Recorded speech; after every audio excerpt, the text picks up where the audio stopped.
allegiance.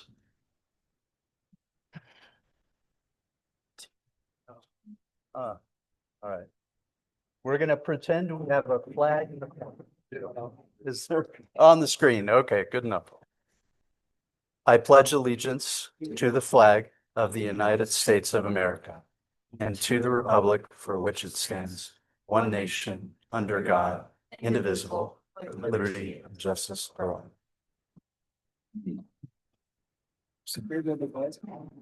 All right, well, thank you, everyone. Thank you to CAOA for hosting us today. Our appreciation to Routt County and Steamboat for this beautiful venue, almost as beautiful as my home county over the way, Jackson County. We're going to call this meeting to order. And first we'll start, are there any amendments to the agenda? None from staff, Mr. Chair. Go ahead, Dave. Oh, I said, I'm sorry, none from staff, Mr. Chair. Okay, thank you. And we'll move on to agenda item 3, approval of the meeting minutes. I believe everyone's had a chance to look at those minutes. Are there any edits? Okay, hearing none. All those in favor of approving the minutes, please say aye. Aye. Aye. All those opposed? Okay, we've got the April 2016, 2025 minutes approved. We're going to move over to item 4, board member reports. And Mr. Vantine, would you like to kick us off? I would. Hello, everybody. I'm sorry I'm not with you. I'm out here in California where it's 102, so trying to survive the weather. But I have 4 items that I'd like to talk about. First, on May 8th, our DOT, Department of Transportation Secretary Sean Duffy, unveiled a plan to build a new state-of-the-art air traffic control system across the country. And of course, this is something in Colorado we're going to pay very close attention to. The plan consisted of 4 infrastructure components: communications, surveillance, automation, and facilities. They've just released an RFP looking for a systems integrator to help them. But critical to this, and some of the numbers are kind of staggering when you really look at the challenge in front of the FAA and all of us for that matter in updating the ATC system. They're going to put new telecommunications in over 4,600 sites. They have 25,000 new radios they're going to install and 475 voice switches. So just on the voice and telecommunication side, that's significant. They're going to replace 618 radars, which are past their life cycle. They're going to build 6 new air traffic control centers, which is the first time that's happened, I believe, since the 1960s. And do work and replacing some towers and TRACONs. In Alaska, they're going to add 174 new weather stations. So, installing all this and making this these improvements have been, a long time in coming. Will certainly be something that impacts aviation in Colorado as it does across the country. Something I think we're looking for, and so that's about to begin. The FAA, speaking of the FAA, they started installing weather cameras and cameras at airports in the late 90s, and they have, I think, over 600 sites. The good news is, and we have 43 of those cameras in Colorado. Forfight recently enhanced their access to those cameras across Colorado, across the country. They now have 200 weather cameras that you can view on the main map screen and in ForeFlight that cover 24 states. So, that availability, is really important for safety. Certainly, once again, it shows that Colorado was leaned over skis, if you allow the pun, to make those improvements early, following Alaska. We're 31 days away from EAA, from the Experimental Aircraft Association's Oshkosh Air Show, which begins on the 21st, runs through the 27th of July. And again, I'm excited, I think like a lot of us, to see Sean and Hetty and Colorado represented in a booth um, at AirVenture. And certainly, it's a great venue to showcase aviation in Colorado. And these are the right people to do it too. So look forward to seeing the division well represented at Oshkosh this year.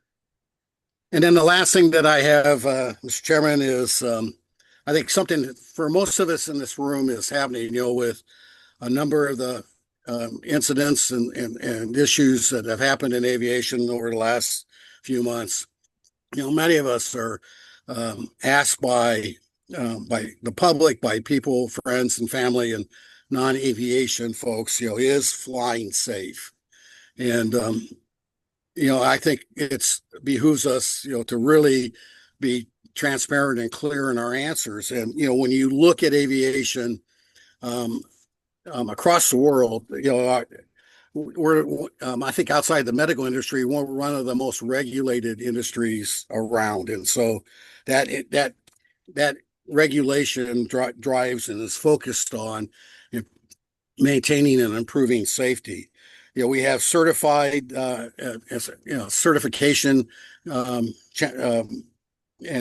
improving technology and redundant systems that are used. So we're highly certified. Our equipment, the aircraft we use, the equipment that we use, the people that we use. So we have highly trained people in all segments, not just pilots, but in all the critical services and functions that are provided in aviation.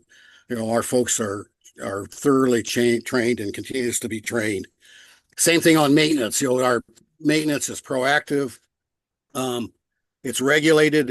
And it happens well in advance. So and again, not just aircraft, but the equipment that we use on the ground. Our airports and those kind of things.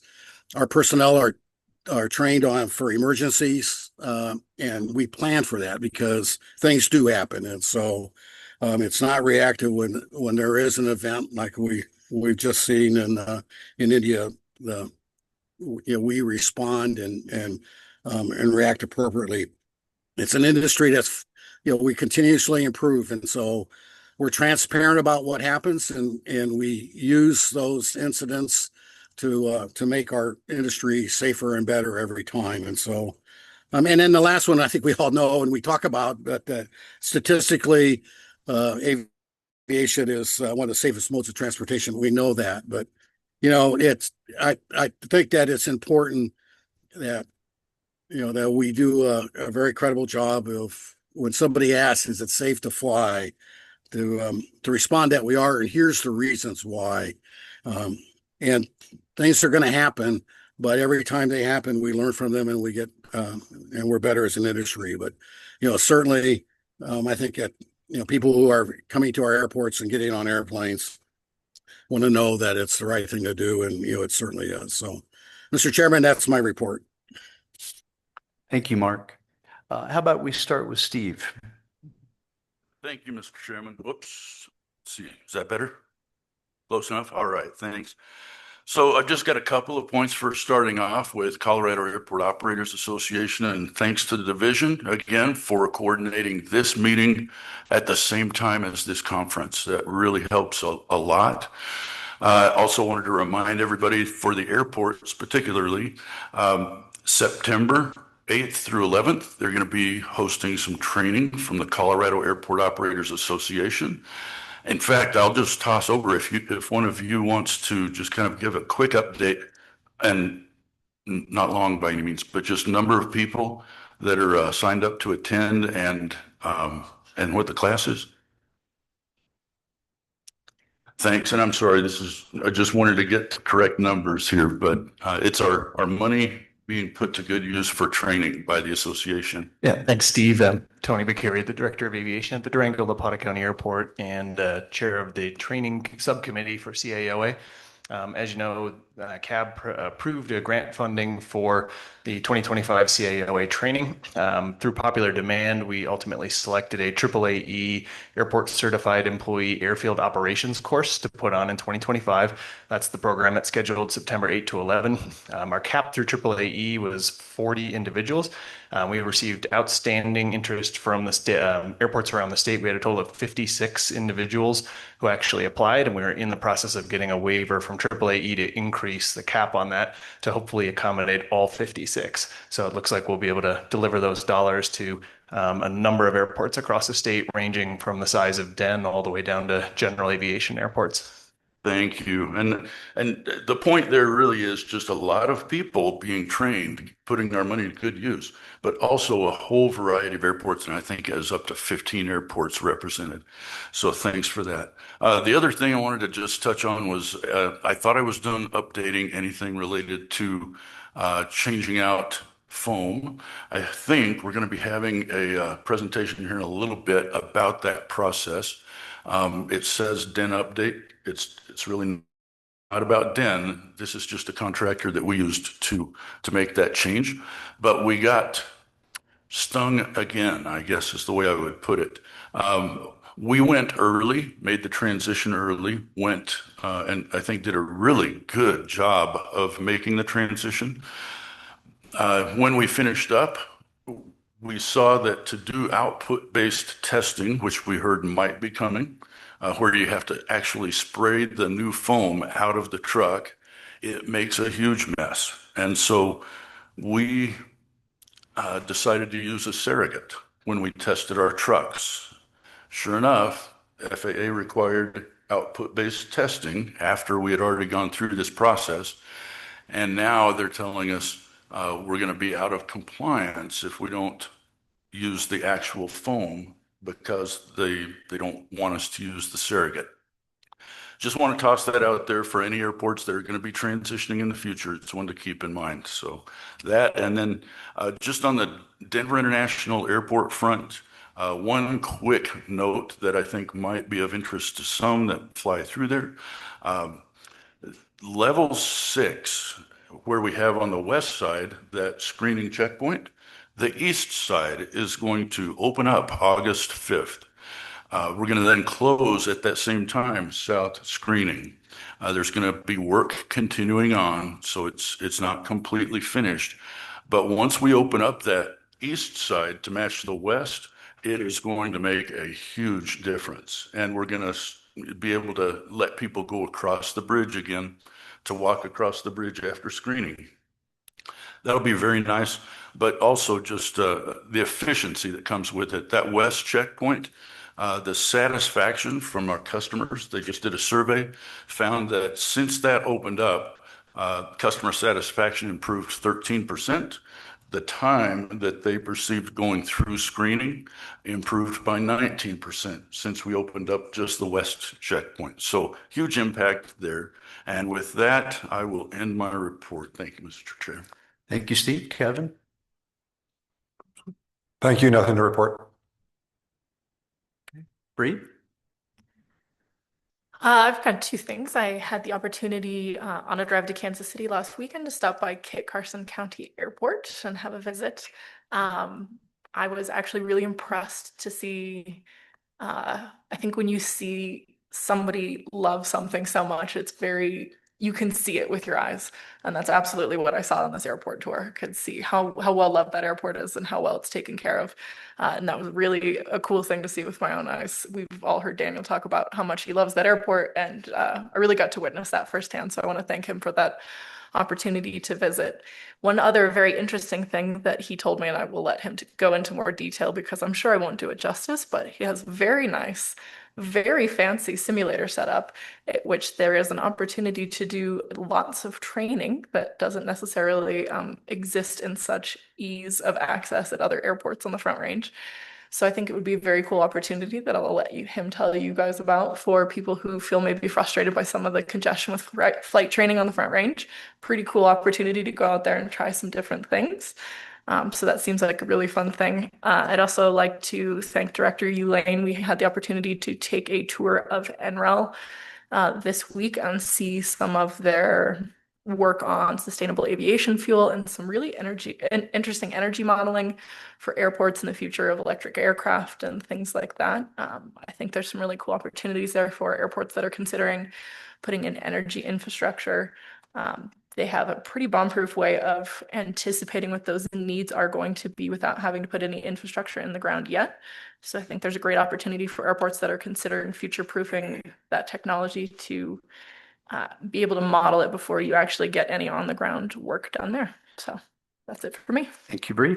How about we start over with Angela? Sure, thank you. Can everyone hear okay? Sounds loud.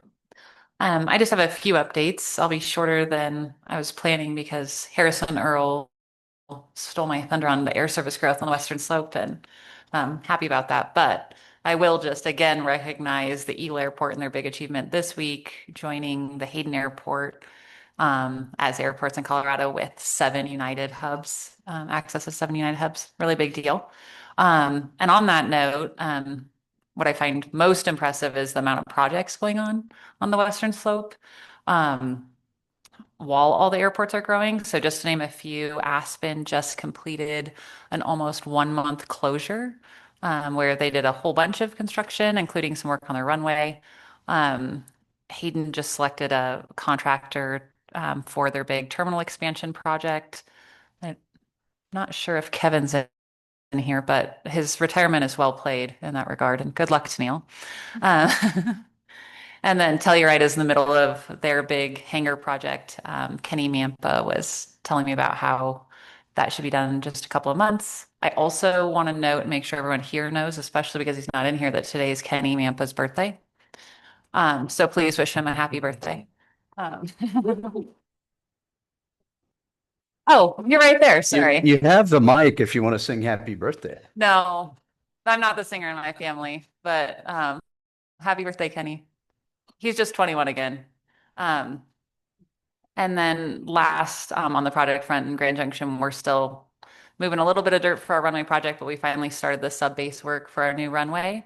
And we also have accelerated plans for a covered parking lot that we have that will have solar on it. The big federal bill accelerates the expiration of those solar tax credits. And so we were able to scramble and get our airport board to approve some contracts early so that we could remain eligible for those. And I wanted to make sure too that any airports in the room know that those solar credits that we're eligible for, sometimes it will allow you to recover as much as 40% of the expenses of the overall project, not just the solar panels, but those are likely expiring sooner than expected. So happy to chat about that. And then last, I wanted to point out something that I just think is pretty cool. I've been in Colorado aviation for, about 13 years. And I was fortunate because I worked for Kim Day at Denver. And so I worked for a female airport leader. And then now I'm obviously a female airport leader, but it's pretty unusual. We have 66 airports, and I think in recent years I was the only one maybe. But now on the Western Slope, I think we might have the guys beat actually. So I just wanted to point that out because I think it's a really cool milestone. So Aspen, Hayden, Grand Junction, Craig, and Glenwood are all led by women. So I just think that's neat, and it's a first time in Colorado aviation, so I wanted to point it out. Thank you, Angela. Commissioner? I didn't have an official report, but I will have an unofficial report that if anybody in this room has not been to Centennial Airport's 5K on the runway, you missed it, and we expect to see you all there next year. This concludes my report. Thank you, Commissioner. Let the minutes reflect I was there. Daniel? Thank you, Mr. Chair. Before I get into my brief report, I would like to point out that when Bree came to visit last week, she got to meet the world famous Charlie the Chalk Dog. So if you haven't been out to Burlington to see Charlie the Chalk Dog, it's worth it just to come out and see her. So Please let the record reflect that that was in fact the highlight of my visit. I've got just a real quick couple of updates. out in Springfield, they got a brand new credit card reader machine. I believe it's a QT pod. So if anybody's looking for an excuse to go burn some fuel and buy some more, you should go try out that new credit card reader down there in Springfield. I know Greg Pedroza had mentioned this before, but don't forget the 2025 Pueblo Wings Over Pride Air Show, September. Oh, I don't have the date. What was the date in September? The 27th and 28th.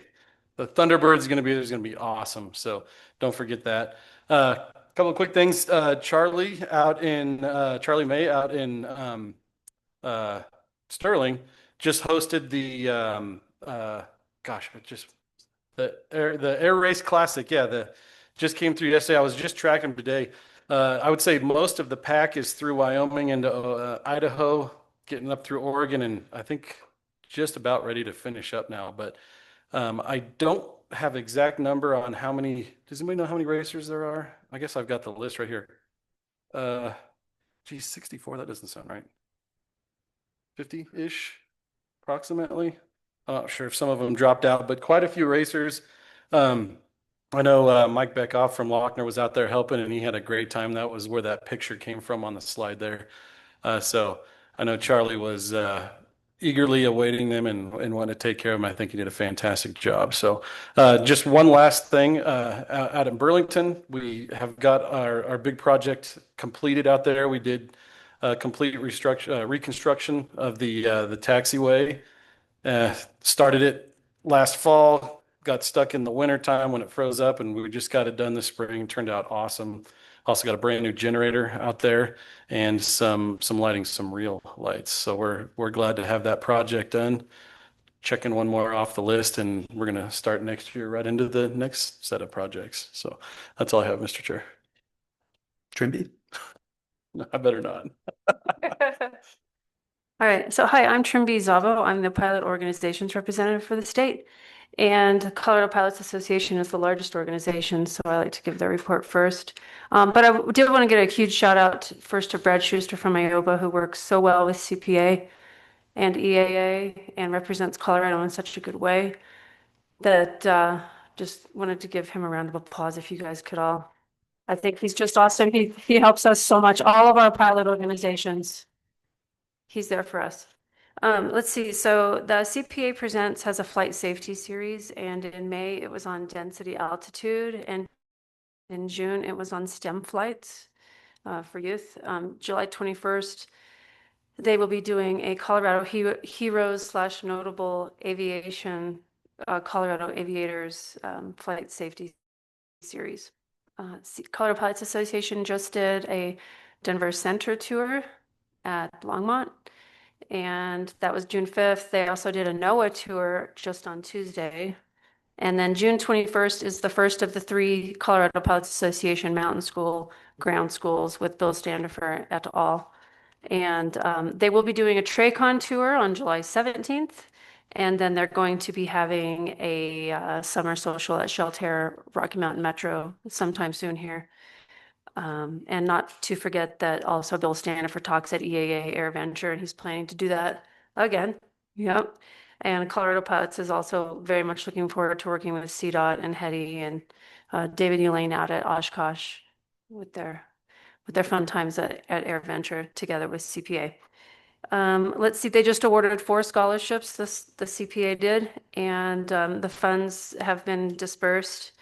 The Education Committee is continually holding education events for outreach, with 2 just last month. And right now they're working to create an aviation press day. They have 6 really good solid speakers and a bunch of backup speakers to speak with an aviation collaborative. They're trying to pick the date, but they do have the speakers, but they're going to have an aviation press day so that when anything happens in Colorado, the press kind of knows what they're talking about in the news reports. So that'll be a really great thing. I'm great that the CPA is putting that on. And just for a good thing for you guys all to know, the Cessna Pilots Association now has a headquarters in Colorado, and it's not Cessna Textron, it's more Cessna owners and more safety focused, training focused, whatnot. So if you want more information on that Cessna Pilots Association, you can reach out to me. I can hook you up with the VP of that. Moving on from Colorado Pilots Association to Women in Aviation, Mile High chapter, the international chapter of Women in Aviation, just hosted their conference here in Denver, which was wonderful, huge, first time in Denver at the Gaylord, and the Mile High chapter helped a ton with that. So did the Colorado 99s. They were there helping the chapter here.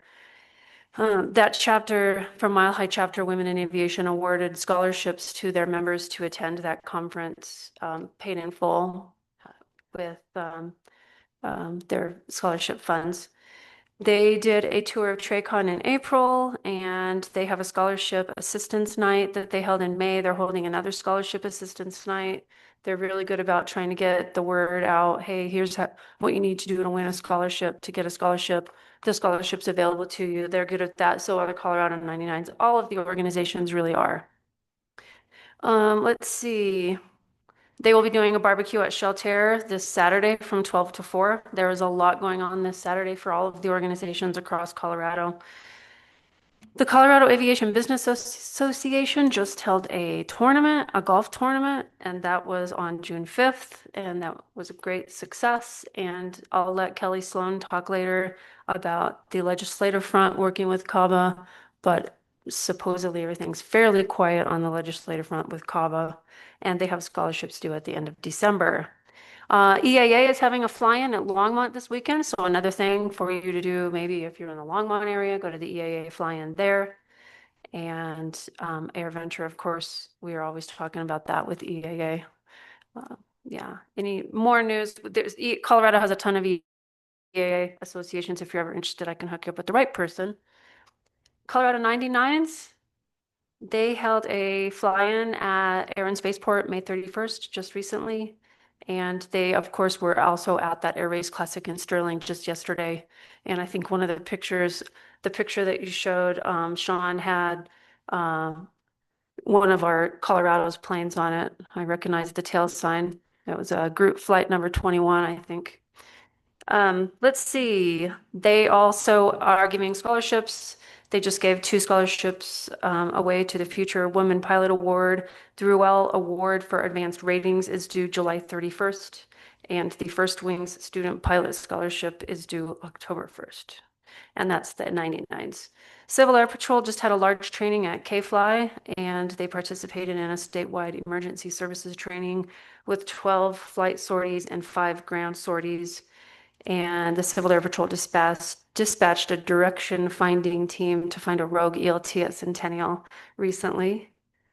And then also to note, someone named Michael Lane from Colorado was awarded the highest level cadet award recently through Civil Air Patrol. He's from Colorado, and only 26 recipients in the last 40 years have received that. So that's a pretty good thing for the Colorado wing. The Colorado Aviation Historical Society is accepting nominations for the 2025 Hall of Fame. And recently, 2024 was what Bill done, I think, last year. But the Aviation Hall of Fame banquet will be at the Lakewood Country Club on October 18th. And if you haven't been to the Wings Over the Rockies Museum lately, they have received a facelift in their Hall of Fame section, and new floors, whatnot, new the glass boxes with the memorabilia inside of it. So it's a good reason to go visit that new corner of the Wings Over the Rockies for the Hall of Fame. And let's see, Wings Over the Rockies, as usual, always having fly-ins, but on Saturday, April 26th, they had a Warbird. The Aviation Career Day was April 26th, but on Saturday, June 28th, the next weekend, they're going to have the Warbird Invasion. And I know some of those planes are already here. I think the Maid, what's her name? The Maid, one of the Maid in the Shade is already here and tucked away in a hangar very safely, awaiting her display. And then Sentimental Journey is here too, I think. And Wings Over the Rockies is thrilled to announce the expansion of their Wings Aerospace Exploration to middle schoolers. They right now use high schoolers, and they offer programs to high schoolers, but now they've reached that to the middle school age. So that's really great. That's something really awesome. And there is a family/parent information night if you know anybody who might be interested to go to the middle school or high school at that new program. Those will be on July 23rd and July 24th. Let's see, the Commemorative Air Force. Oh, here it is. It's called the Flying Legends of Victory Tour, and it's going to be at BJC June 17th through the 22nd, which is now, which is why I guess the Maid in the Shade was hiding away from the hailstorm the other day inside a hangar. But yeah, so that's something else you can do this weekend is go see the Flying Legends of Victory Tour. It's the Sentimental Journey, which is a B-17, and the B-25 Made in the Shade. No report for Colorado Agricultural Aviation Association. The Colorado Seaplane Association has submitted a letter just a few weeks ago to try to get some seaplanes to be able to land at Navajo and McPhee reservoirs. So we're kind of hoping that. And again, thanks to Brad Schuster for helping the Seaplane Organization of Colorado. Lastly, I have the Angel Flight West. They've had multiple successful fundraisers so far this spring and summer. So far in 2025, this Angel Flight West has served 714 passengers. They've flown 2,155 flights, and they have 479 new pilots who certified through Angel Flight West. So that's a really great thing, an honorable thing for a pilot to do to honor their time and help people. And then lastly, Colorado Aviation Photographers is a great organization for you to look at. Their Facebook page is awesome. You can see pictures of Made in the Shade hiding in the hangar from the hail the other day on that page. So that concludes my report. If anybody needs to have a contact with any of the organizations, I will let you know. Oh, yes, if you look on the screen, the CU Denver Executive MBA in Aviation is now open. This is quite a room of professionals, and this would be a great option for you. January of 2026 through July of 2027. They're offering a great program. And if you'll go to the next page, Sean, it shows the actual instructors and the course schedule.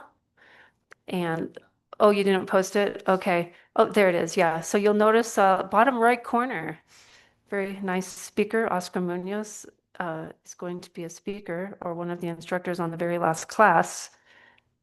Pretty great. Yeah, I think Angela Padalecki could fill that finance position on there. You know? All right.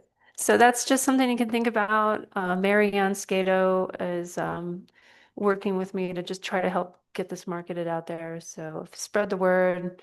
You know, like I said, this is a huge room of professionals in aviation. So an executive MBA in aviation through CU Denver would be a really great thing to have. And they work directly with Denver. They'll be going to do a lot of the courses at Denver International Airport when they do meet in person. And that concludes my report. Thank you. Thank you, Trimby.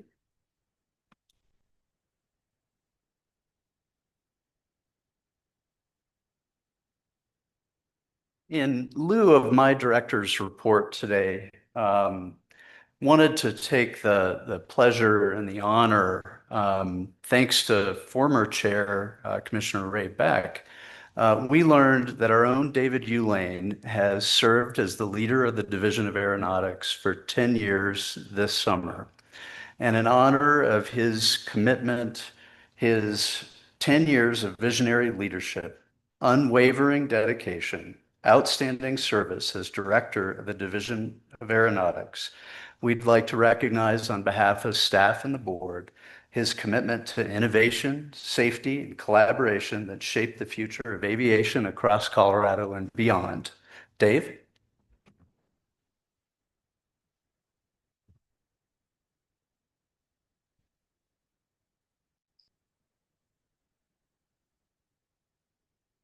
I had no idea this was coming. This is pretty cool, but I will say, and I'll keep it very short, but in 10 years, I've been incredibly lucky to have this entire division team with me for 8 of those 10. It's been amazing. Looking forward to the future. I couldn't be more blessed to have an amazing job, an amazing team, an amazing board, and thank you. And I appreciate the hookup that some folks got me last week to take a ride in Joe Thibodeau's P-51. It was by far and away the most amazing aviation thing I've done in 35 years of doing this. So Kent, thank you, and everybody else for helping make that happen. That was pretty cool. Thank you.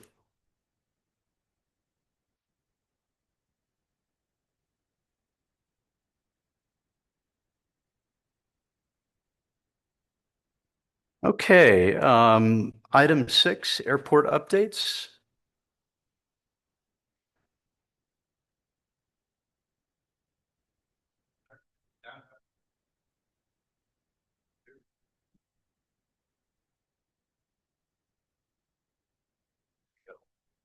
Can you hear me okay, everybody? Is that loud enough? Okay, good. All right, the airport is appreciative to CDOT for the projects that you've helped us fund at the airport. I'll go through a couple of those for you. One is on your desk for the Part 150 study that the airport's currently doing. Our first public open house for that is on July 10th at 6 to 7 at the Omni, just near Superior.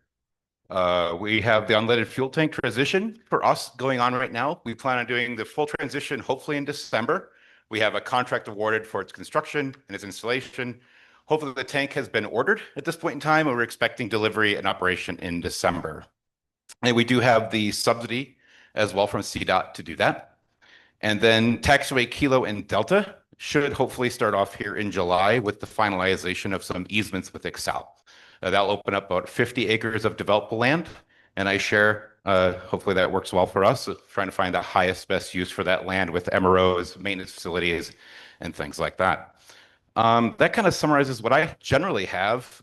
On the flyer that the board has, and I have a couple more of the Part 150 flyers for us, but if you go to rmmapart150study.com, that's a way for you to track our Part 150 study and see how that process is proceeding. That's what I have for today. Thank you.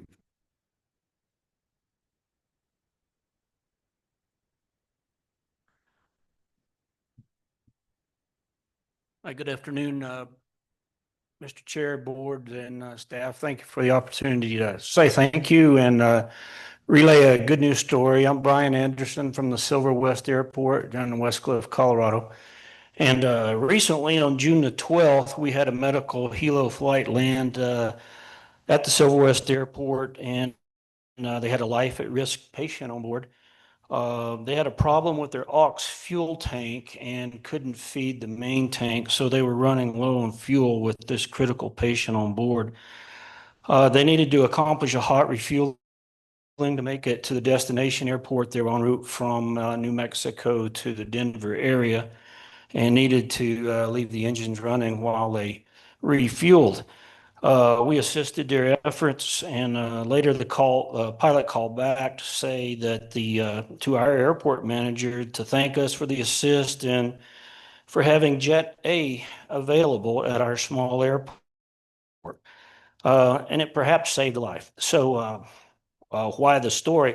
Without the efforts of your board in general, the grant funding system, and specifically the efforts of Caitlin Westendorf and Todd Green to help us and mentor us through the process, we wouldn't have had the jet fuel there available to help this patient. So certainly the steps taken by the board and through the grant system, the support of Todd and Caitlin, it made our small rural airport effective in helping this individual and perhaps saving their life. So thank you.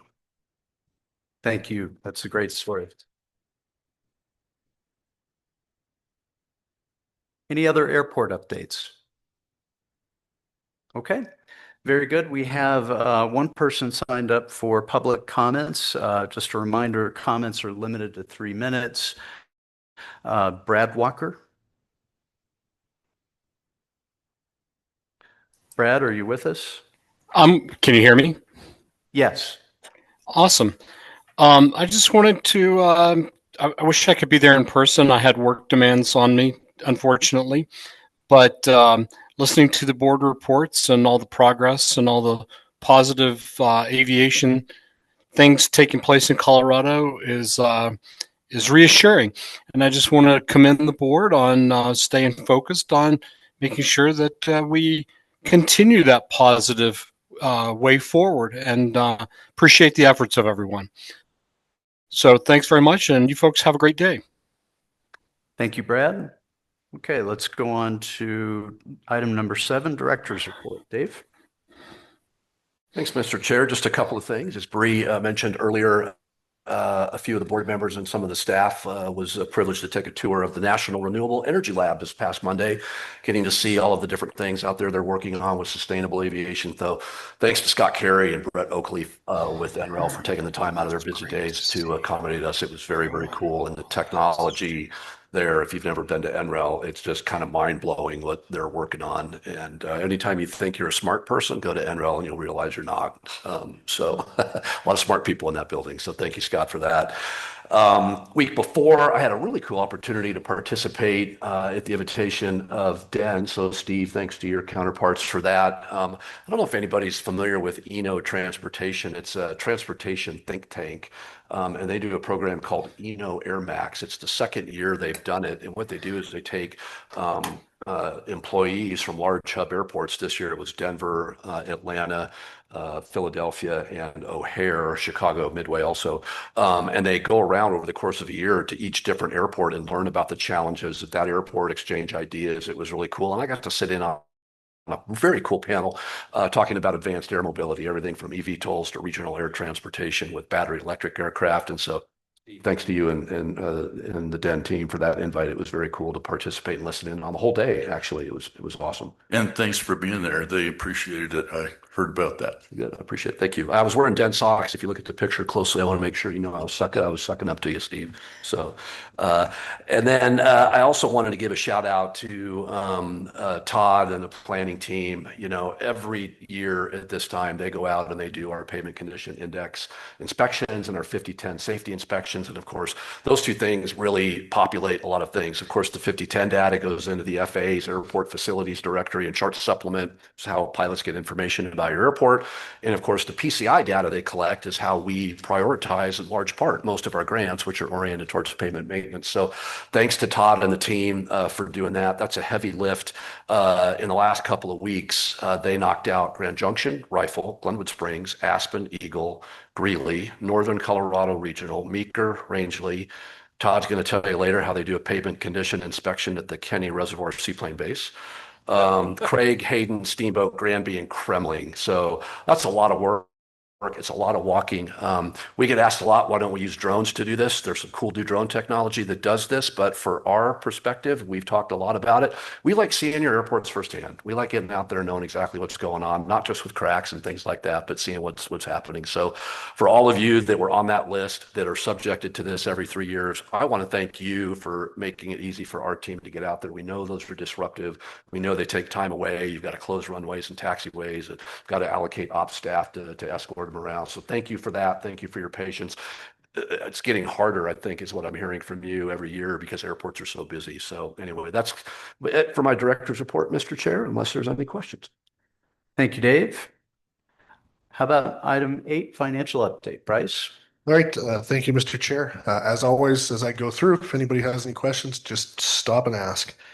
As we look at May's revenue, it came in at 3.1 million. It was 61.7% of forecast of 5 million. Obviously, a huge gap there. The difference doesn't look directly related to the United filings that we had, but total amount of gallons that have been filed to DOR across the board is pretty low. So highly suspect there's some adjustments coming with that. It's something to watch anyways there.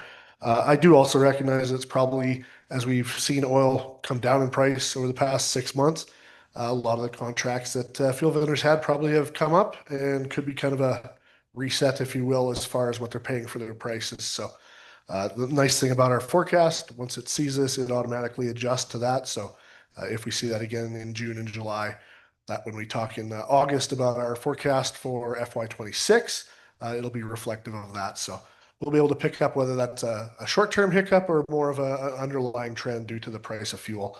But overall, again, our finances, as far as revenue go, we're still tracking close to the 50 million forecast for the year, down a little bit, obviously missing a couple million here. And then that does not include the United stuff, which we'll talk about a little bit later here, with the 4 to 7 million roughly that we're still expecting to come through for that for earlier in the fiscal year. Sorry, I don't have enough hands. Next slide is just our cash balance. Cash balance finished May at 26.1 million, which was a $200,000 increase from the end 25.9 in April, which was, we had forecasted that. Drawdowns totally haven't ramped up to the peak, which we usually see in June here, and which will bring the cash balance down. Again, with the lower amount of sales tax revenue, tax expenditures were going to be less the following months. So certainly following that expected trend. Again, as we talk about more drawdowns typically in June that we see as we push the accrual process, which I'll talk about later, we're expecting a cash decrease of about $600,000 in June. That number can fluctuate wildly just depending on the amount of drawdowns that come in. So we'll keep an eye on that and keep you informed. Next slide just looks at our tax disbursements by month. As I said, it was pretty light with only 2.4 million in disbursements, 2.3 of which was sales tax, 180,000 for AVJAT, and 12,000 for AVGAS. Nothing out of the ordinary, just following the revenue line 1 month prior. So nothing to flag there. Continues to do as we expect. The next slide is we look at our contingency analysis there. You can see our finances still remain very healthy. We've got the $19 million program here in 2025, which is, from a cash balance standpoint, almost all covered already as we forecast out revenues at our current levels. There's no issue with those. As we mentioned, current levels of fuel are down around 65 barrels of oil, $65 per barrel of oil. Denver's averaged over 47.5 million gallons over the last 6 months per month, well above the 35 million we have kind of as a worst case scenario. So overall, things continue to be really healthy, even with a little bit of missing revenue coming out of Denver. But we're not in any bad position. And when we get together in August, we'll be putting together a whole new plan to the board as far as 2026 numbers and where revenue's at and cash and all that sort of stuff. So we do remain healthy there. And that's a big part of kind of the planning process that we had built for that. Next slide looks at our admin expenses. As we know, the mandated cap is 2.7 million. Y'all had approved 845,000. Our forecasted spend for the year is 728,000. So we're well below even the budgeted amount. That would bring us to 1.4% of FY24 revenue. So we're nowhere near the 5% statutory cap, continuing to run lean and mean, as we know. And the final financial slide looks at fuel flow at Denver by month. In May brought in 49.9 million gallons, the highest May on record. That's 14 straight months of all-time monthly highs at Denver for fuel flow. That was up 8% from April's 46 million and up 5% from May of 2024. Forecast for June flowage, 53.1, which would be an increase of 7% and an 8% increase from June of 2024. And stop me if you've heard this before, another all-time monthly high. So that's the financial update. Happy to answer any questions. Like I said, I know the revenue being down as much as it was there. We're monitoring whether that's a short-term glitch in filings there as far as volume, because that did not line up, or if that's more indicative of an overall trend due to fuel prices. So we'll have more on that next month. Questions for Bryce? Okay, Bryce, 8.2. All right, I already referenced the update for United Airlines at Denver. The update this month is no update. We haven't had any traction from DOR since I put this together, though I did talk to Barbara Schaefer last week. They're continuing to go through in painstaking detail all of the invoices to try to determine how much is missing from there as they went through their fuel vendor change back in, I think it was July. So we've seen some trickle catch up, but still nowhere near the volume. Still projecting that there's, let's say, in the ballpark of 4 to 7 million potentially missing in revenue there. Again, it's an inexact science trying to pin that down as far as how much, but we're hoping to get some leeway from DOR when it comes to the accruals on the revenue side of things, which we've never had to do before, just to clean up the budget process that we have internally with CDOT for next year. But overall, something we're still monitoring. We'll keep you on the list here until we get some resolution. I can see a question coming. Chair, can I ask a question, please? Please. Um, Thank you for your patience and diligence on this, Bryce. Um, do we receive, are we expecting to see prompt payment penalties or anything to account for the foregone revenue? That is not something I can answer. That is purely at the discretion of DOR. And as far as the application of where those go, to my knowledge, that has never actually trickled down to the division, any late fees. That is purely in-house at the Department of Revenue. So I don't have a lot of visibility from their end what they do charge as far as late fees. I know there's been a few times, I won't call any airports out because it's been a few years where there was some issues filing excise taxes from an airport level. And we did work with them to get them to waive any penalties as we were getting people right back on the system. But I don't have really any visibility from the DOR perspective, how much they get charged or what that is. I have strongly suggested it as far as waving it around as a carrot after, yeah, it's been a year almost that this has been going on. So I wish I had a more definitive answer for you, but that's out of our hands in a lot of ways. Yeah, the scale of it is my concern to the board. I mean, Colorado Trust, which we're eligible to invest funds in, the interest rate over the last year has been about 5%. So when you think about that foregone revenue, $4 million to $7 million missing, that's at least $200,000 in foregone interest income. Well, partially, but got to remember too that that revenue coming into us, 2/3 of that's going to go right back to Den. So they're the ones that are actually out on that more than we are. And on that note, can Den charge us prompt payment penalties? If we don't have the payment from DOR, we have no way to issue payment to anybody. And that comes up a lot with excise tax with missing vendors. I know Centennial's probably staring a hole in my back right now, but yes, we can't pay anything if we haven't got the revenue from DOR. So there's no recourse from an airport perspective of that, but that's why we have to keep trying to chase that and find that from that perspective. Yeah, if there's anything the board can do to help with this, I mean, I'm sure we're all on the same page. I mean, my concern with there being no consequences for something of this scale is there's also no incentive to be compliant in the future. Right. And it certainly is a rare occurrence. It has happened specifically with United before my time back in, I think it was 2009 when it happened. And it went the other way. They were missing revenue, didn't know about it. And then all of a sudden a $9 million check showed up when it was really needed at that time from a cash balance perspective, which kind of masked a few other things. But yeah, it's certainly something that we're watching. DOR knows we're on. The potential fuel vendors that are missing out are aware that it's being monitored as well. So I continue to work with DOR. I know Dave's about to chime in with something here as well as it pertains to that. But yeah, we're certainly not sitting idly. We're actively chasing that down. I appreciate it. And that's a great question, Angela. It's been a little frustrating for us because we don't have a lot of visibility sometimes into how DOR works.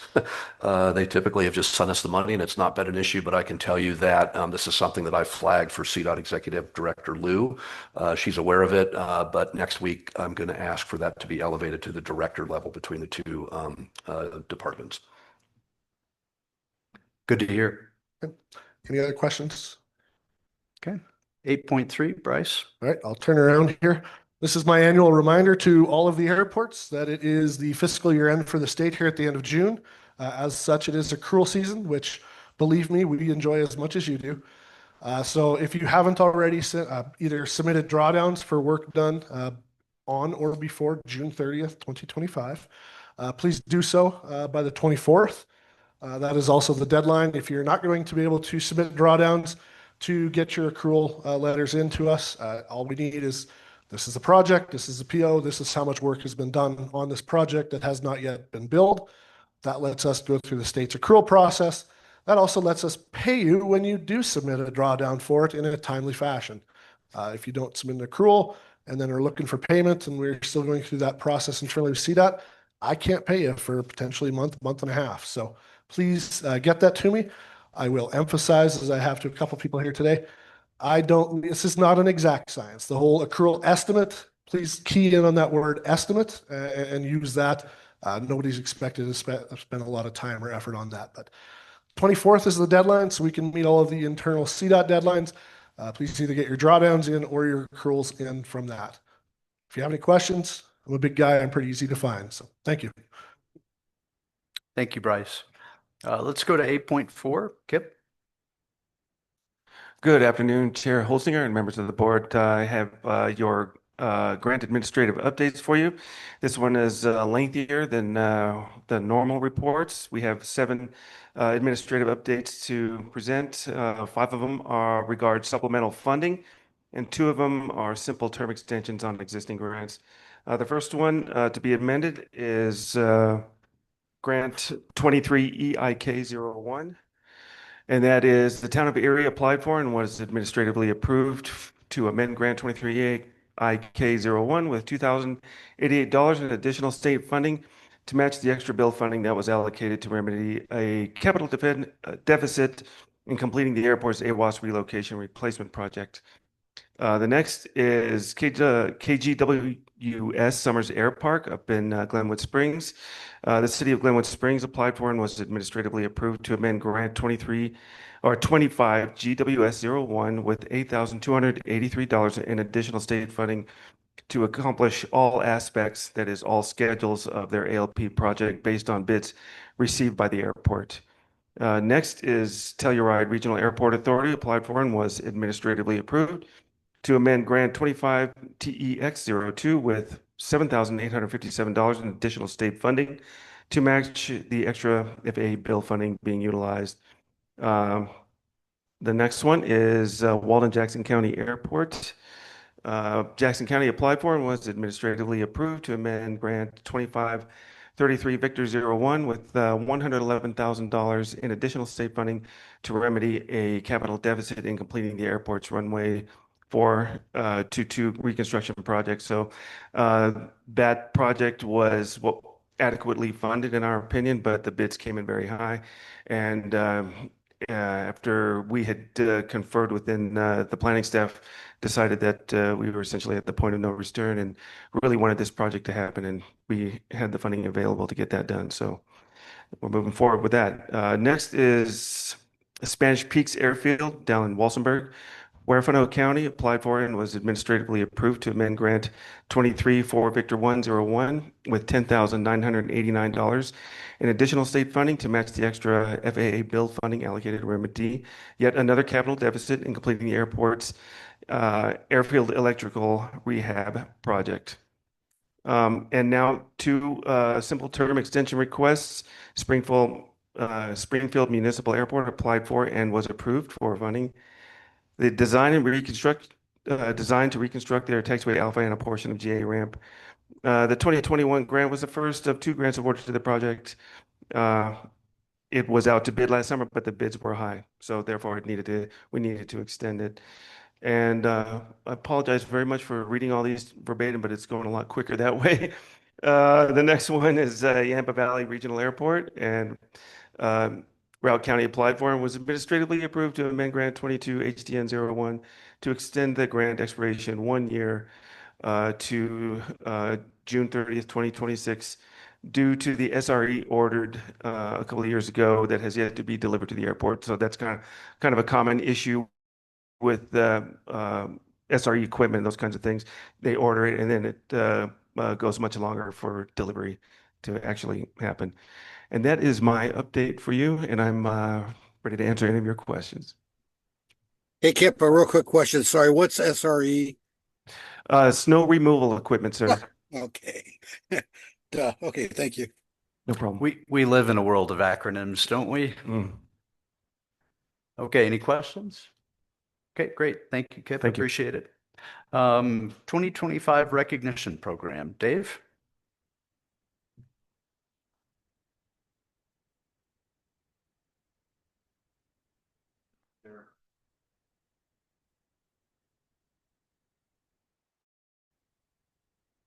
Guess I'll have to shout. Every year, it's really our privilege as a division to do our annual awards program at this conference. We've typically done that at lunch, but because we were a little short with all of that, we decided to do it during our meeting today. But each year, our team works to put together 2 awards from our division, one for our Airport of the Year and one for our Aviation Professional of the Year. And then as the boss, I take a little executive privilege and get to present a Director's Award to somebody that's had a particularly profound impact on me in my professional world. So this year, we're proud to recognize our Airport of the Year. And for those of you that aren't familiar with this award, it recognizes a public use airport that exhibits outstanding contributions to our aviation system, while also being characterized by effective, consistent, and proactive leadership, along with robust community support and benefit. Recipient airports also demonstrate characters and values that align with our mission to support a statewide aviation system that's safe and efficient. So typically we have a little wrestling match for a few weeks in February, and we kind of go back and forth about who we think would be a good recipient for all of these. Usually about May, the white smoke comes out of our building at Air and Spaceport. That means we've figured out who it's going to be. This year, I usually would say, hey, I'll give you a little speech about our recipients. I don't have to do that for our Airport of the Year awardee, because if you were here before lunch, you heard all about it from Kevin Booth. And I'm proud this year to recognize the Yampa Valley Regional Airport as our 2025 Division of Aeronautics Airport of the Year. Kevin, so come on up.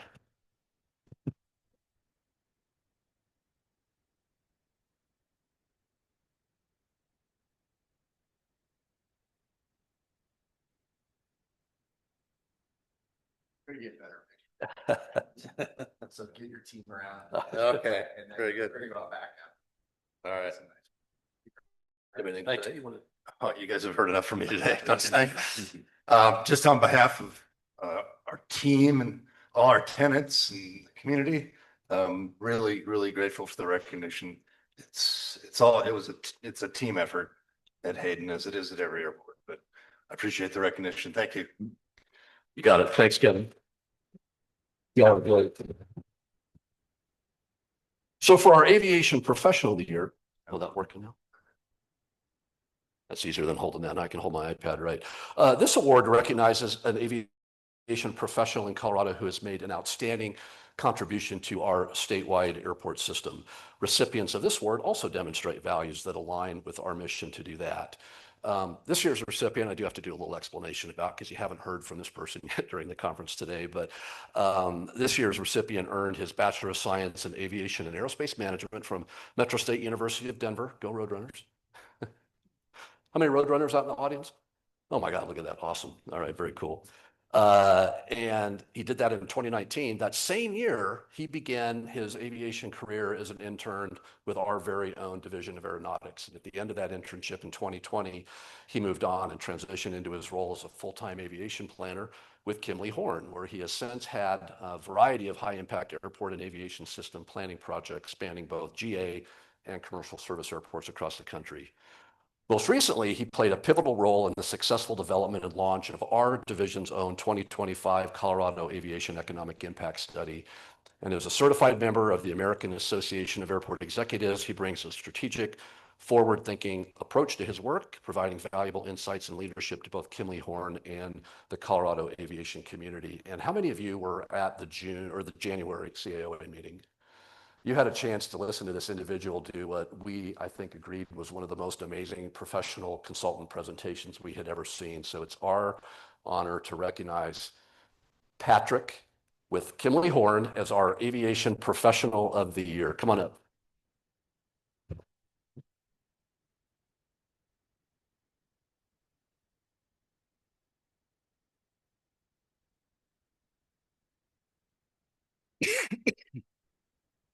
Patrick, we really appreciate all the work you did, both when you worked for us and when you worked with us. But anyway, thank you. That's a wise. Yeah, I'll say some wise real quick. I gotta say, I think this might be the most surprised I have ever been in my life, because I don't even live in Colorado, guys. Oh, wait. I know, it's shocking, so give it back.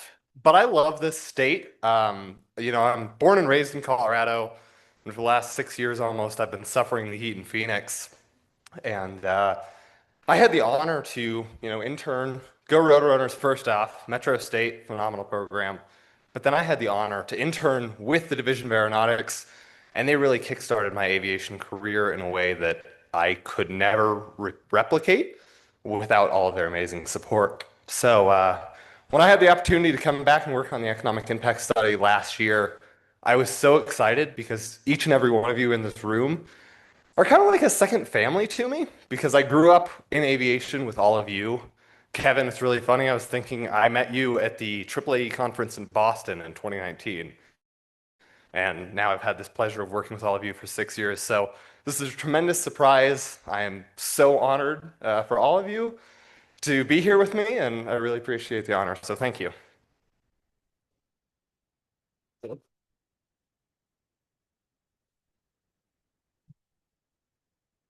We loved working with Patrick. He and his whole team were fantastic, and hopefully you've all enjoyed the results of the economic impact study.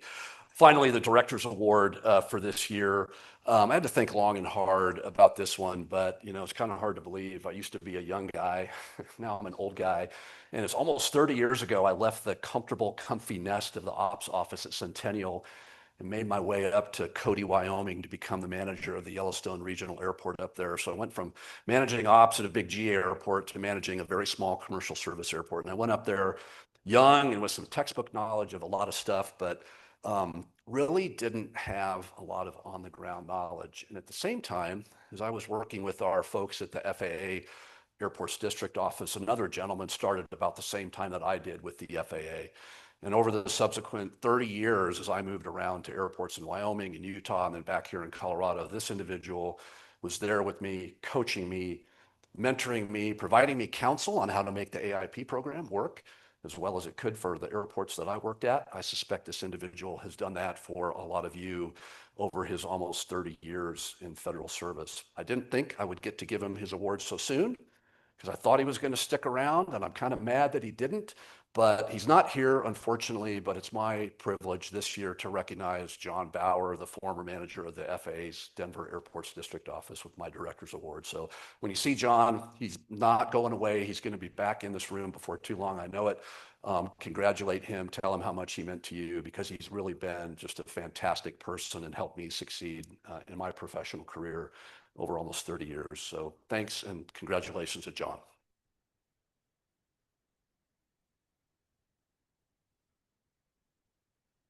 Thank you, Dave. Let's move on into item 10. Todd? Thank you, Mr. Chairman. Thank you, Mr. Chairman. So today I am this is a follow-up from our last meeting. So at our last meeting, Daniel Melia came up with the idea at his airport to get an automated external defibrillator for his airport out in Burlington. And he found it to be somewhat of an expensive endeavor, around $2,000. But he also came up with the ideas, if he needs one of these at airports, are there other airports across Colorado that could utilize a device like this as well? And so our staff took that to heart and very quickly put together some information. We actually sent out a survey to a bunch of airports. We actually chose the airports. We didn't go with commercial service airports or national airports, but we sent it out to trying to remember exactly, 48 of the smaller GA airports. So everything regional and below. And we got a huge feedback from the airports, an overwhelming yes on this. And so staff put together a pretty quick plan. We actually got some quotes from some AED companies out there. And so we're actually looking to put out up to 38 AEDs across the state to our GA airports for just under $45,000. So we actually aren't looking for an actual approval of additional money for this one-time statewide initiative, but we actually have remaining money in our airport operations monitoring cost center that we would be able to reallocate to this program. And so that's actually what my recommendation is today, is to reallocate $47,500 from the airport operations monitoring cost center to fund this one-time statewide initiative. And again, I would be happy to answer any questions that are out there. I have a question, Todd, if you don't mind. So I have absolutely no problem with this expenditure. I think this is an admirable initiative, and the first life it saves is obviously well worth the cost. I think I've asked this question before, but does this mean that we have very little uptake of the airport monitoring software that's been offered to the airports? If Very good question. So honestly, we've had actually a very good uptick in that. We had actually approved enough money for, I believe, 55 airports to take advantage of the airport monitoring aspect. And I will say those are coming in very quickly, but we also put away quite a bit of money for that first year and only accounted for 6 months. So actually, we are seeing very good use of that program as well. We just had a little bit remaining in there. And we try to, when we come up with these new ideas like this, we try not to come up with, say, oh, we just need more money for this program. We look to see where those pennies are in the cushions, and then try to reallocate those, especially as close as we are to the end of our current fiscal year. We knew we were going to have some remaining money that we could put toward this purchase. And so if we get a yes today, I'll make that purchase honestly later maybe actually tomorrow. So, but that is what we are looking to do. But yes, that program is being used pretty well. Thank you for that. Absolutely. Great question. Other questions for Todd? Would it entertain a motion? So moved. Second. Oh, That's Steve, okay. did you have a comment? No, I support that, but I will have a comment if I can on the discussion session. You bet. We have a motion and a second discussion. Steve?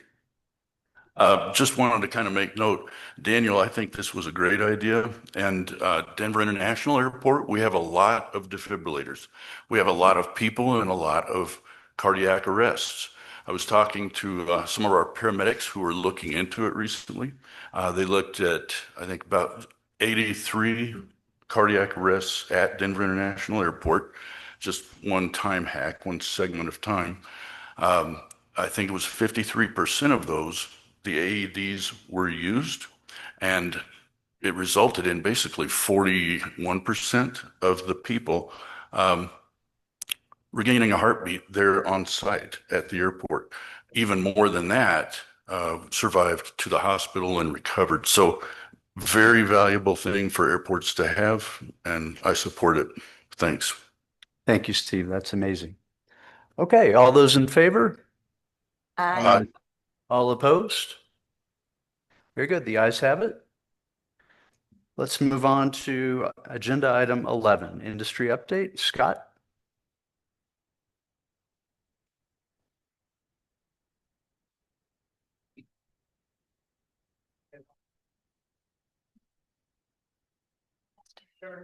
In terms of time, how much time would you like to allot? I think we're actually running a little close. How about we do 10, please? Thanks. Are we on? Yes, we are. There we go. So hi, I'm Scott Carey. I integrate the aviation work at the National Renewable Energy Laboratory, and we've been helping the state look at alternative powered aircraft, kind of the futures work on aircraft that are currently working through certification or working through systems that could potentially be future users of your airports. Sean, is it you? I started to hit it, sorry. Okay, so we're going to run through real quickly is the scope. We're using forecast flight data to come up with power loads. And then from that, then say now what makes the most sense from there. So in terms of the project scope, what we have is we have a kind of a cadre of new aircraft that are coming into certification right now that are asking for either full electric or partial electric powertrains. And with that, then, are there opportunities or is there anything that the state should be looking at now in preparation as those aircraft are starting to come off the line is essentially what this study is for. Next slide. So these are recent discussions. This ebbs and flows. It is an emerging market. So there's between 6 and 10 manufacturers in certification with FAA right now. We have AAM industry leaders through AIAA on Capitol Hill. We recently have had new executive orders around drones, which move into this space, including advanced air mobility, hard aerospace, 30-seat electric aircraft or hybrid electric aircraft just moved their manufacturing facility to New York from Scandinavia. And our friends here in Signature, you guys are teaming up with Beta Technologies on some charger work on the East Coast already. So Beta will say they have over 100 chargers already installed to start to set up their own network. Next slide. So, why do we care? Why do we care about this, and why are we thinking about this years out, right? This is going to take a while to really grow.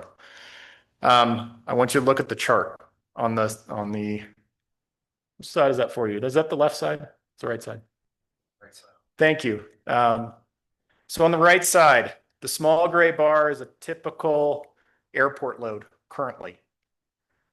The blue line is saying if we had these forecasted aircraft come into Durango, if we have these forecasted aircraft come into Grand Junction, the difference between what you currently use in terms of electricity with what you might use if these forecasts were accurate. It's a forecast, right? So we start from there. That's the reason we care. Next slide. So in terms of flight data, our friends at NASA and Georgia Tech looked at origin and destination locations for point-to-point small aircraft, commercial service, 9-seat, 19-seat, and 30-seat hybrid electric aircraft, fixed wing, okay? And looked at basically areas that would service the state of Colorado, and then a few places that the state of Colorado services as we go into like New Mexico and Utah and Nebraska. That then helps us get to kind of the next thing. Keep going. Typical daily arrivals at different locations. If you look on this, you'll see, Ms. Padalecki, you are the winner of the most flights in this, just so you know, in this forecasting from Georgia Tech. If you notice, Den isn't that large because the idea is that this is point to point. So people are starting where they want to go. They don't have to go through the hub and go back out, is where that starts to go. So with this information, then we start to figure out now how much power is needed and where. Go to the next slide. Similarly, we did this with flight schools. Kudos to help from our friends at CDOT for connecting us with flight schools to actually get tail numbers, chase tail numbers for a week to figure out where people are actually flying versus where the schedules say they are flying and how much time they're in the air. With that information, then we turn that into potential loads. So if you see Rocky Mountain Metro, we got a 27 aircraft flight school. That was the physical group that was actually sampled to come up with these loads. We also had a great section of information that came out of Colorado Springs. And then we scale those. With that information, we scale that to the different sites to come up with typical loads. Next slide. Okay, so with this, we go in and we say, how fast do you want to fill up your aircraft? So when you go to the gas station, you put that pipe in, it moves pretty quickly. You're not paying for speed on that. But if you notice, like if you get to a diesel, it's going to be a lot bigger nozzle, so it can move more fuel more quickly. It's a similar discussion here is if you want to charge quickly, we change the charge rates. And it's a question, part of it is whether the aircraft can take that, just like a car, if it's electric. But we talk about 1C, 2C, and 4C. Fill it in an hour, fill it in a half hour, fill it in a quarter of an hour, based on the size of the battery. That then decides on the size of chargers you need. So the intent here is let's see if we can find a cost-effective way to size these things to not go overboard. Next slide. This is an example of the passenger service loads in a 24-hour period. In this case, we did a lot of work highlighting Rocky Mountain here. So you see there's peaks in the day, but it's not a consistent load. And for the utility, you have to size for those peaks in most cases, unless you do some type of mitigation there. So what we found in this case is that you couldn't keep up with the flight schedule if you just did it at basically a 1 hour recharge rate. And it went to, okay, now at a 2C, so half the time, the majority of the flights were taken care of, or all were. In this case, all were. And if you went to a 4C, you went 4 times the rate of that battery and what it could take. It didn't give you anything more, and you paid more for the infrastructure to begin with. So this helps us kind of size and lay out the number of chargers you need to make sure you're meeting your flight schedules. Next slide. Similar discussion is now let's look at flight schools. So if you look, this is a 7-day cycle. So I would bet on day 4 is probably a Saturday, is my bet. A little bit more traffic on Saturday. This is actual flight data that generated this to say, okay, we have a constant load. How do we meet those demands? And what you kind of find is that a similar situation is adjusting the number of chargers to meet the turn times to like under 30 minutes on the ground. To do a transition on the ground is where this starts to come into a sweet spot. Next slide. Summer discussion, Grand Junction only had 5 aircraft in its fleet. So these get spaced out slightly differently. Again, you have those big peaks you have to plan for, but you're not going to need it that often. Next slide. Okay, a lot of technical things. I'm telling somebody, I was laughing earlier, we had the whole thing on far field. Now we're getting into the far field of electrical stuff here. So we look at this, you have a technical solution. Now, how do you make it economical? And so we have an in-house tool that is available for public use. Parts of it are called Reopt. And what it does is said, how much am I going to pay off the market versus if I put in some generation myself is where this starts to go. We can go through all these assumptions later if anybody wants to. Next slide. Big thing to know about electric rate schedules matter. And we're going to show you an electric rate schedule in Colorado, and we're going to show you electric rate schedule in Albuquerque to kind of give a comparison here. Next slide. Okay, this is kind of an eye chart. I have people that will spend all day at this, who I get to work with. They're amazing. Big thing to look is third line down. BAU year 1 electric bill for BJC for a year. If you went and you met the demand and you had 2C charge rates, you have an electric bill of $232,000 for that year. We did not go through and try and see what that would be in fuel at this point. Now, if you start to say, okay, that's a reasonable price, we're good with that. We're just going to build up our infrastructure from the utility. But if you go right below, you say, okay, now what if we put some on-site generation? And in this case, it was solar and battery storage. Based on Excel's utility rates, what you found was that we had make sure I have the right one. Initial rate of return on this one at BJC was 11 years. You got a return on your investment on putting in energy infrastructure on your site to support that. Is where that came from. If you owned it directly. And Angela, this ties to what you were talking about with the current incentives. These are running with current incentives. This can also be run without. So that 30% difference. Key thing is that Excel currently has a tariff that we model that is for EVs. And it does not incentivize putting in this case, it is storage, battery storage. They're saying, hey, we'll deal with your peaks. It's perfectly fine. Not like what you probably have at your house if you live in Excel's territory, where in the afternoons they say, I want more money, right? Because there's a big surge. Next slide. Now, if we go to Albuquerque, they do not have net metering like is in Colorado. And they also, based on their rates, you're going to see a much different. It's almost the same amount of power that's requested at Albuquerque. But if we look at where they're at $960,000 for the same year of power because of the rates. And so when you go to Albuquerque and you start to look at this, the numbers change, the economic solution changes. It turns into on-site generation with battery storage. If we look at this one, let's just go to 2C direct ownership. We are at, what are we at? 3 years return on investment based on a utility rate to put generation on the site to help with this along the way. Next slide. Okay, so key takeaways. There does appear to be some potential for on-site energy assets to be helpful and to help plan ahead. The net metering and 30% tax credits matter. And actually looking at what your current conditions are is extremely important. You don't necessarily have to own it. Third-party ownership can be helpful and you lower your capital costs. And that coordination of looking at what your energy requests are going to be with your utility and what your long-term forecasts are is extremely important now. You could be 3 to 6 years to get some of these upgrades in place.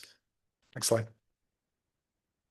So where we go to is when you start to look at, and this is some of the things for the board to think about, is as you look at this as a transition from petroleum to electricity, we have efficiency increasing both in petroleum, but if you make this jump to electric, full electric, the motors are much more efficient.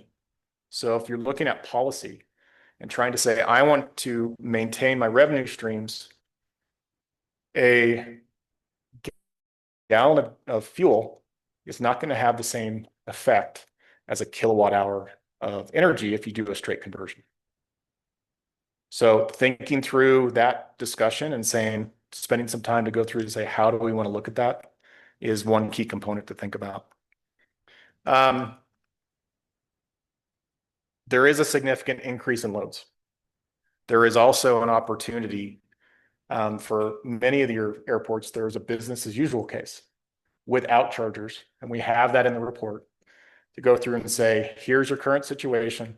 There may be opportunities to help increase the availability of power to your site and share that with a third party that's generating power near your airport at the front end.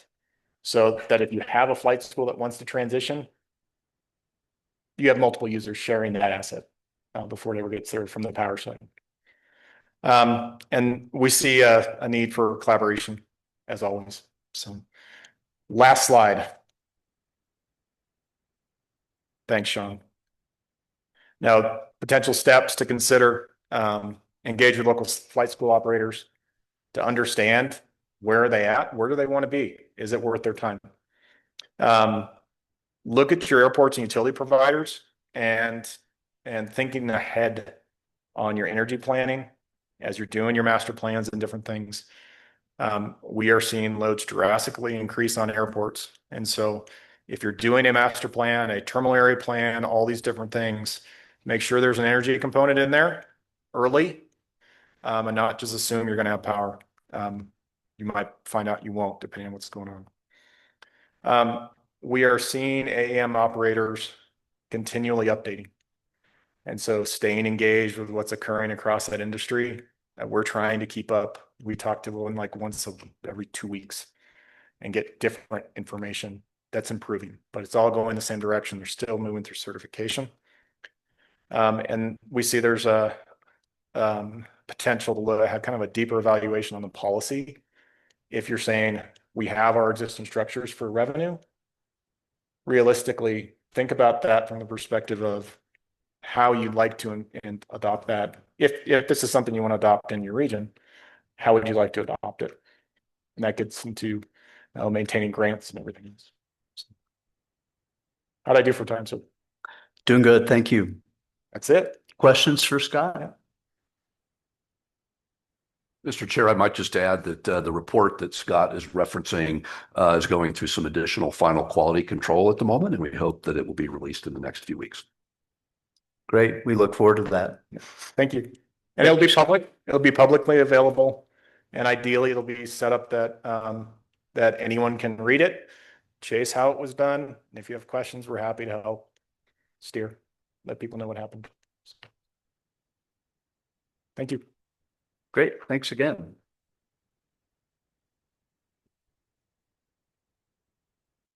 Okay, item 11.2, Cosmic Aerospace.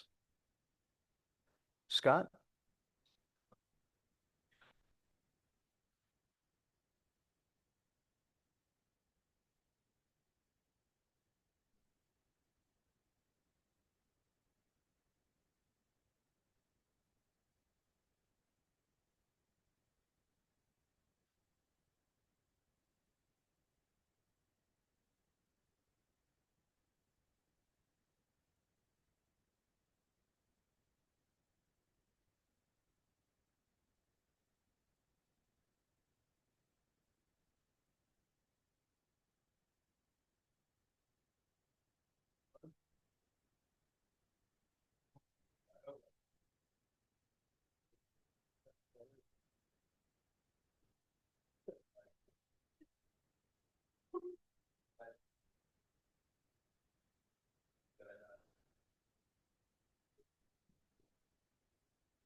So what you just saw is our most recent prototype that was built from scratch in our headquarters in Centennial down about 1.5 miles from the airport. It's not really at the airport because we don't need to be at the airport, but we do have a nice relationship building with Centennial right now.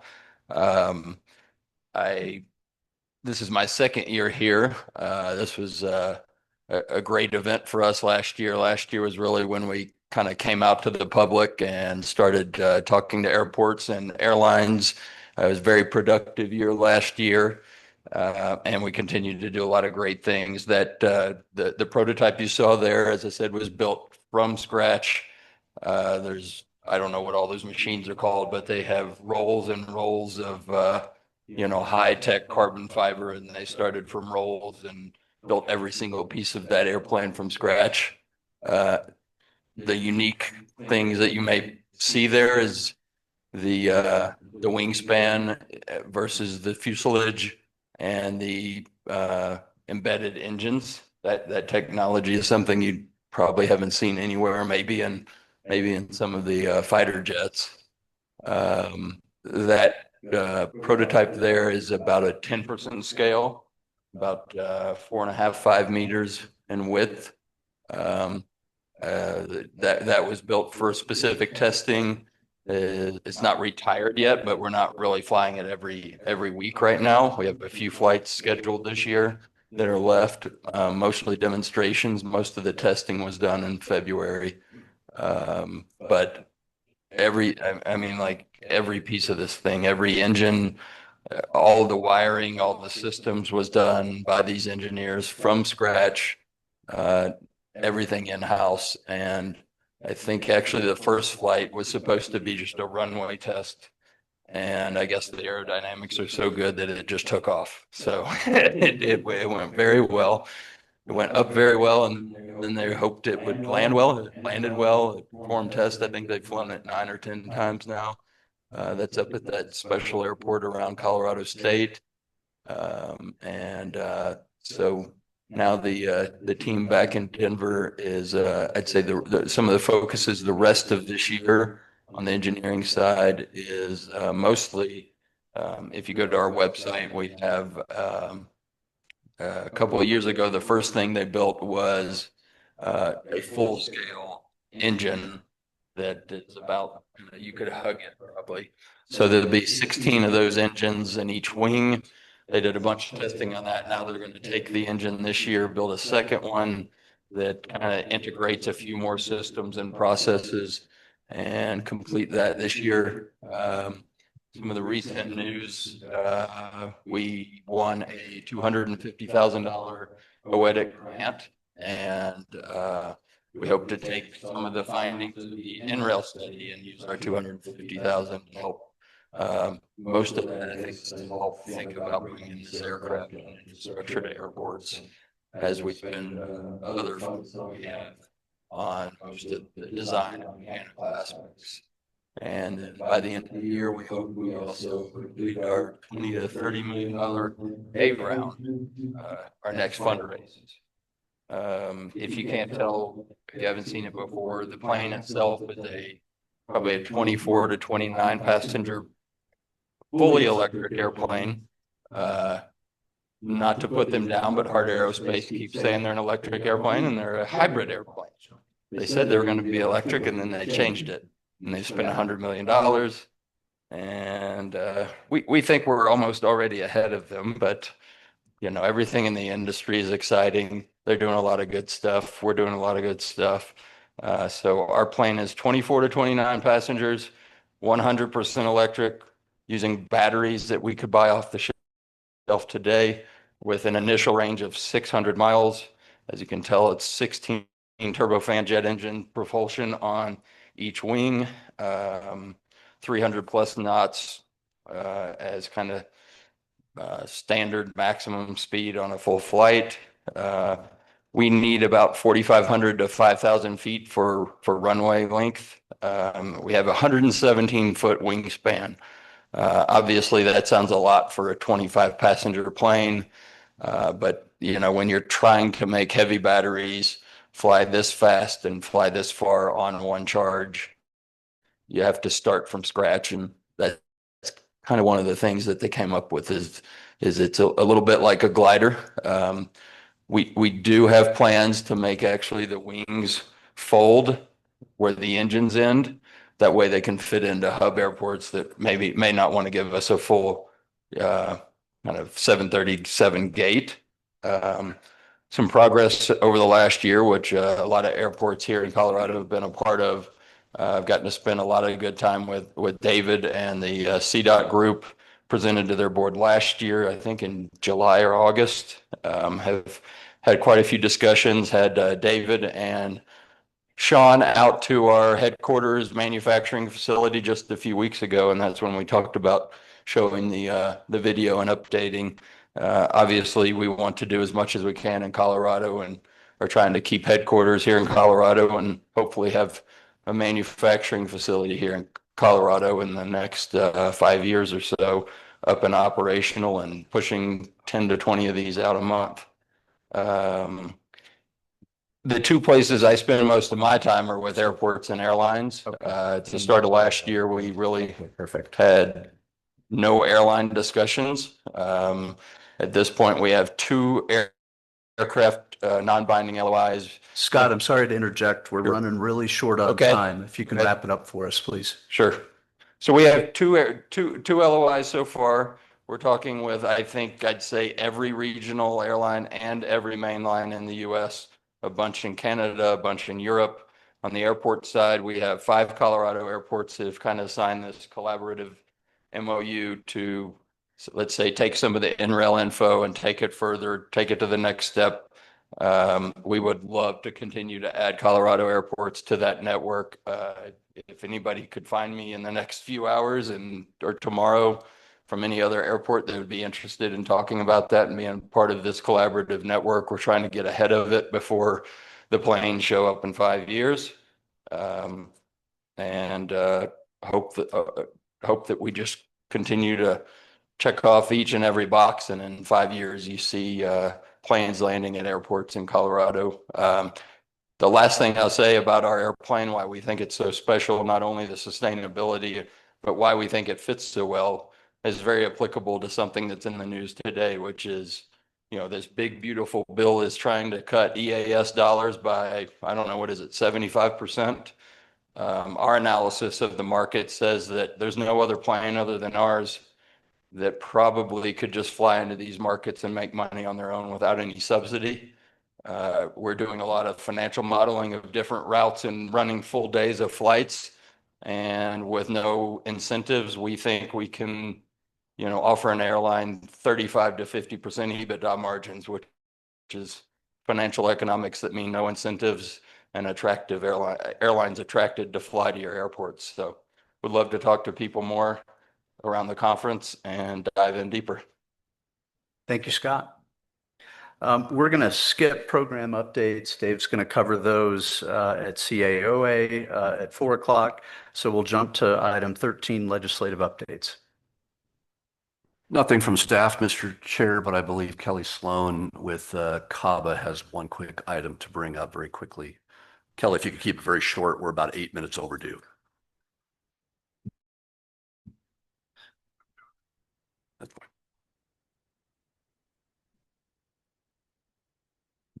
Thanks very much. If anybody has any questions about what happened at the legislative session this year or anything at the federal level, I'll be around all evening. Come find me. One thing I did want to bring up, the Department of Revenue is proposing a new rule to essentially prohibit dry leasing to related parties for aircraft and other business personal property as well, but specifically for aircraft.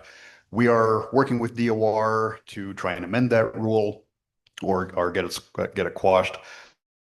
It's in the drafting phase right now. I will keep everybody updated as that goes on, but that's something that's of great concern for business aviation, 135 operators, air medical, ag aviation, a few others. So,